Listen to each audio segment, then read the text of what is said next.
है सर कि आज हम लोगों का धरना प्रदर्शन हुआ, उसके बाद पैदल मार्च हुआ। यह सब मामला है। हमारे यहाँ 2011 में आरटीई एक्ट आया। आरटीई एक्ट के माध्यम से यह हुआ कि शिक्षक जो बनेगा वह उसको टीटी करना अनिवार्य होगा। लेकिन 1 सितंबर 2025 को माननीय सर्वोच्च न्यायालय के द्वारा एक निर्णय दिया गया कि बेसिक शिक्षा परिषद में जितने भी कार्यरत शिक्षक हैं सबको टीटी करना अनिवार्य होगा। जबकि 2011 से पूर्व बेसिक शिक्षा परिषद में जितने भी शिक्षक थे तब आरटीई एक्ट जैसा कोई कानून आया ही नहीं था। उस समय जितनी भी भर्तियां हुई वह उस समय के मानक को, अर्हता को पूरी करते हुए की गई थी। और अब जब बीच में हम लोगों ने पूरा अपना 16 साल से लेकर 20 साल, 25 साल, 30 साल, 32 साल काम किया तो अब कहा जा रहा है परीक्षा दें। हम लोगों को परीक्षा से परहेज नहीं है।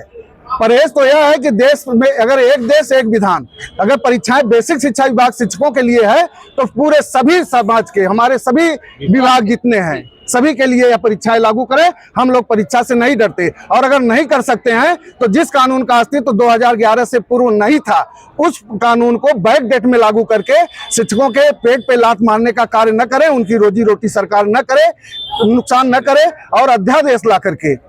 इनके द्वारा एक बात और बताना चाहूंगा कि 2017 में आरटीई एक्ट में संशोधन किया गया जिसके कारण यह समस्या लाई गई है। तो हम लोगों की मांग है कि 2017 के संशोधन को यह रद्द करें और अध्यादेश ला करके शिक्षकों को टीटी अनिवार्यता से मुक्त करें। यह हम लोगों की मांग है। सांसद राघव चड्ढा ने कहा कि जनप्रतिनिधियों के लिए भी शिक्षा अनिवार्य की जाए। बिल्कुल सर, यहाँ पर हम लोग अपनी मांगों के समर्थन में आए हैं। हम लोगों को राजनीति से कुछ लेना देना नहीं है। हम लोगों के पक्ष में, हम लोगों के साथ जो साथ देगा हम उसके साथ रहेंगे।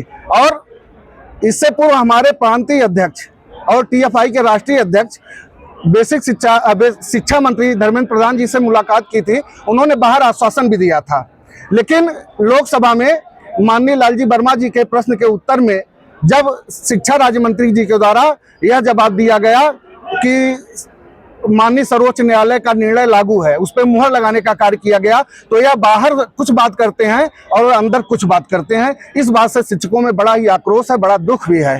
ज्ञापन आपने सौंपा है, उस पर कार्रवाई आगे आप लोग क्या करें? इसके आगे की हम लोगों की तैयारी है सर कि हम जैसा निर्देश मिलेगा लखनऊ चलने का, नहीं तो दिल्ली चलने का। दिल्ली चलने की तैयारी है।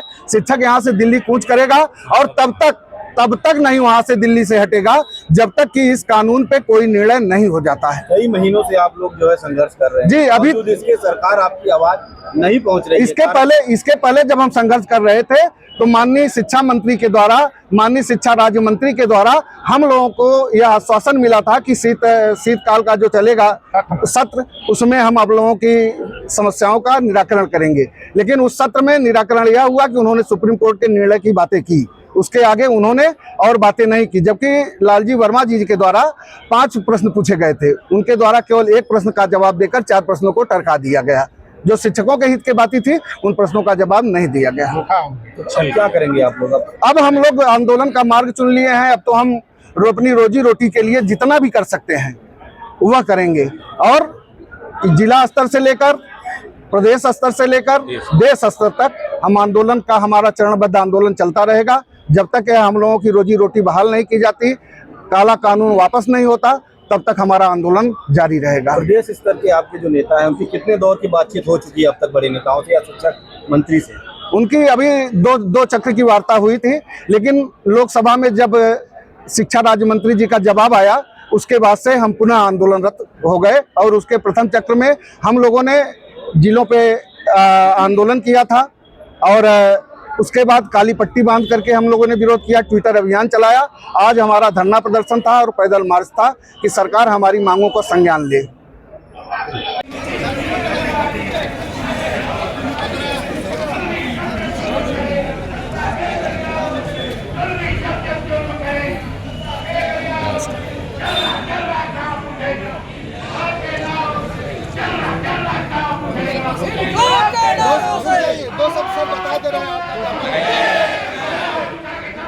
शांत करा दिए तो आवाज आएगी।